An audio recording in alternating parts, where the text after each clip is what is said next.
بسم الله الرحمن الرحيم الحمد لله رب العالمين والصلاة والسلام على النبي الكريم قال الله تعالى وقضى ربك ألا تعبدوا إلا إياه وقال قل هو الله أحد الله الصمد لم يلد ولم يولد ولم يكن له كفوا أحد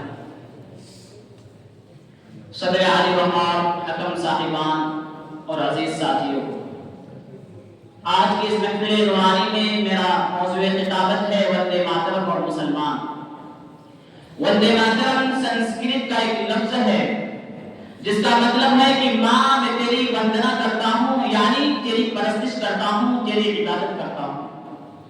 اس گیت کو بنکم چندر چٹوپادھیائے نے لکھا، پھر سن 1882 میں آنند مٹھ نامی ایک ناول میں شائع ہوئی۔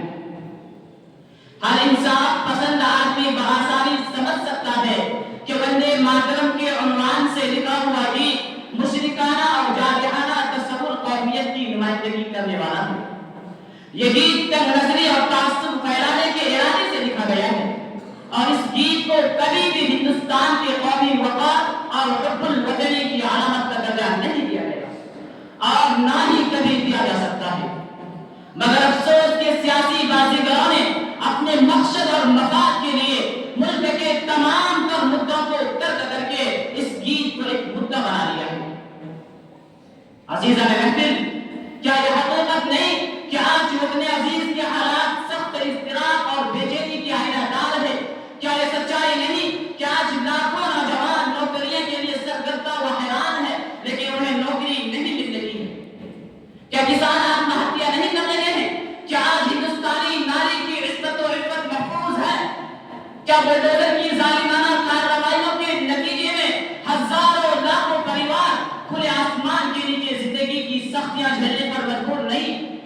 کیا آج ہندوستان میں ایک ساتھ دو متوازی قانون کی حکمرانی قائم نہیں؟ مسلمانوں کے لیے الگ قانون، غیر مسلم کے لیے الگ قانون۔ شفا خانہ اور اسپتالوں میں جو کرپشن ہے، وہاں کی جو بدترین صورتحال ہے، کیا وہ کسی سے مخفی ہے؟ جی ہم نظر اٹھائیے، بے اطمینانی، اضطراب، کرپشن، بدعنوانی اور ظلم و جور کی حکمرانی نظر آتی ہے۔ لیکن آج ملک کے ان حساس مدعوں پر بات کرنے کے لیے، ملک کے حقیقی مسائل کو حل کرنے کے لیے نہ تو حکومت تیار ہے اور نہ ہی اسٹریم میڈیا ان مدعوں پر سرکاروں سے کوئی سوال پوچھنے کے لیے تیار ہے۔ حد تو یہ ہے کہ پارلیمنٹ جہاں ملک و قوم کی ترقی اور خوشحالی کی اسکیموں پر بات ہونی چاہیے، جہاں ملک کو حقیقی معنی میں وشو گرو بنانے کے طریقوں پر بات ہونی چاہیے، وہاں چرچا ہوتی ہے وندے ماترم پر، وہاں بات ہوتی ہے کہ وندے ماترم کے 150 سال مکمل ہونے پر ملک بھر میں تقریبات منعقد کیے جائیں اور لوگوں میں اپنے ملک سے محبت اور وفاداری کے جذبے کو بیدار کیا جائے۔ افسوس اور افسوس، وہ کون ہے جسے اپنے ملک سے پیار نہیں؟ کون ہے جسے وطن عزیز کی مٹی سے محبت نہیں؟ کیا وطن عزیز کی آزادی میں ہندوستان میں بسنے والی ہر قوم نے انگریزوں کی مخالفت نہیں کی تھی؟ کیا وطن سے محبت کا تقاضا یہی ہے کہ چند بول گنگنا لیے جائیں، چند الفاظ گا لیے جائیں؟ ہرگز نہیں، ایسا ہرگز نہیں ہے، بلکہ یہ سارا ہنگامہ بھی اس لیے برپا کیا جا رہا ہے تاکہ ایک خاص قوم و مذہب کو نشانہ بنا کر جھوٹی دیش بھکتی کا مظاہرہ کر کے اقتدار کی کرسی پر اپنی گرفت کو اور مضبوط کر لیا جائے۔ سامعین بادمکین، وندے ماترم نامی اس گیت میں سرزمین ہند کی کئی ایسی خصوصیات کا ذکر کیا گیا ہے جو صرف اور صرف خدا تعالیٰ کے لیے خاص ہے۔ ان خصوصیات کو، ان صفات کو اللہ تبارک و تعالیٰ کے علاوہ کسی اور کے لیے ہرگز ثابت نہیں کیا جا سکتا۔ جیسے کہ دکھ دینے والی ذات صرف اللہ کی ہو سکتی ہے، کسی اور کی نہیں۔ سکھ دینے والی ذات صرف اللہ کی ہو سکتی ہے، کسی اور کی نہیں۔ کسی کے بازو کو طاقت بخشنے والی ذات صرف اللہ کی ہو سکتی ہے، کسی اور کی نہیں۔ ہمیشہ ہمیشہ رہنے والی ذات، کبھی نہ بنا ہونے والی ذات صرف اللہ کی ہو سکتی ہے، کسی اور کی نہیں۔ علم غیب رکھنے والی ذات صرف اللہ کی ہو سکتی ہے، کسی اور کی نہیں۔ عبادت کے لائق صرف اللہ کی ذات ہو سکتی ہے، کوئی بھومی یا زمین کا ٹکڑا نہیں، کوئی درگا دیوی یا کملا دیوی نہیں۔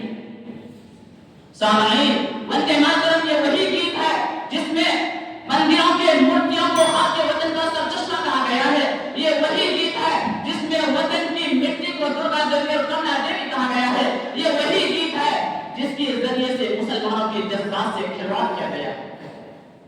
عزیزان محفل، قرآن صاف طور پر اعلان کرتا ہے قل هو اللہ احد اللہ الصمد لم یلد ولم یولد ولم یکن له کفوا احد۔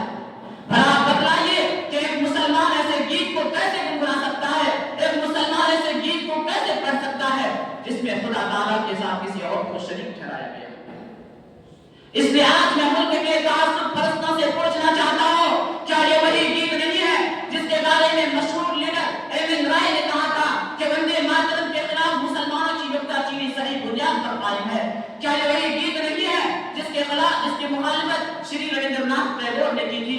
کیا یہ وہی ترانہ نہیں ہے جس کے خلاف آل انڈیا مسلم پرسنل لاہور کے صدر، عالم اسلام کے مشہور و معروف شخصیت حضرت مولانا سید ابوالحسن علی ندوی رحمۃ اللہ علیہ نے صاف طور پر فرما دیا تھا کہ وندے ماترم مسلمانوں کے عقیدے کے خلاف ہے اور یہ شرک ہے، اس گیت کو مسلمانوں پر تھوپا نہیں جا سکتا۔ اگر ایسا ہوا تو پھر مسلمان تعلیمی اداروں سے اپنے بچے اور بچیوں کو نکال لے گا۔